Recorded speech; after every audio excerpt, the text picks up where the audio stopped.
Aparat kepolisian di Kota Cimahi, Jawa Barat mengungkap kasus penjualan obat keras yang diduga pil yang didugakan untuk aborsi dan diedarkan pelaku melalui media sosial.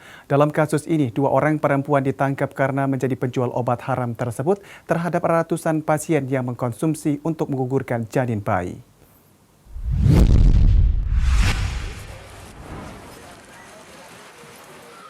Lida Yusniar dan rekannya Suci Anissa, 2 perempuan asal Kabupaten Bandung ini hanya tertunduk lesu saat dihadirkan penyidik Sat Narkoba Polres Cimahi dalam gelar perkara pengungkapan kasus penjualan obat keras.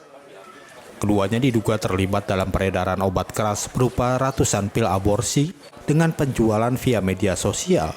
Keduanya sudah ditetapkan sebagai tersangka karena menjual obat keras ini terhadap pasiennya yang berjumlah sekitar 300 orang perempuan yang sengaja hendak menggugurkan janin bayi di sejumlah daerah. Tak hanya di Bandung Raya, kedua pelaku menjual lewat media sosial ke sejumlah pasien hingga ke wilayah Jabodetabek sejak 2017. Dari keterangan penyidik, pelaku menjual pil aborsi ini seharga 2,4 juta rupiah untuk 10 butir. Para tersangka juga membuat petunjuk penggunaan obat terlarang tersebut agar menarik minat konsumen. Efek samping dari obat ini, jika diminum sekaligus sebanyak 10 butir, menyebabkan kontraksi dan menyebabkan keluarnya cairan darah hingga akhirnya janin keluar. Perlu kami jelaskan di sini bahwa yang pertama-tama ini kami melakukan penyelidikan kurang lebih sekitar 3 minggu ya, terkait dengan temuan-temuan kejadian-kejadian yang diduga pembuangan janin bayi yang di bawah umur 4 bulan.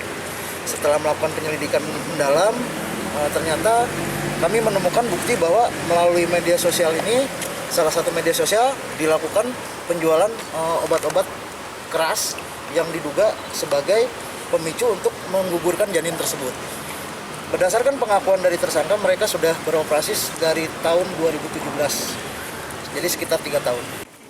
Kasus ini berawal saat aparat mengungkap adanya temuan janin bayi di sejumlah tempat, sehingga penyidik bergerak melakukan penyelidikan, termasuk adanya laporan terkait penjualan obat keras melalui media sosial. Kepada penyidik, para tersangka mengaku meracik dan belajar secara otodidak. Dari tangan tersangka, polisi menyita berbagai jenis obat keras, kemudian uang tunai 2 juta rupiah, kartu anjungan tunai mandiri, dan bukti sejumlah percakapan antara tersangka dengan pasien. Para tersangka dijerat dengan Undang-Undang Nomor 36 Tahun 2009 tentang kesehatan dengan ancaman hukuman maksimal 15 tahun penjara. Dari Kota Cimahi, Jawa Barat, kontributor Nusantara TV, saya Val Ode melaporkan.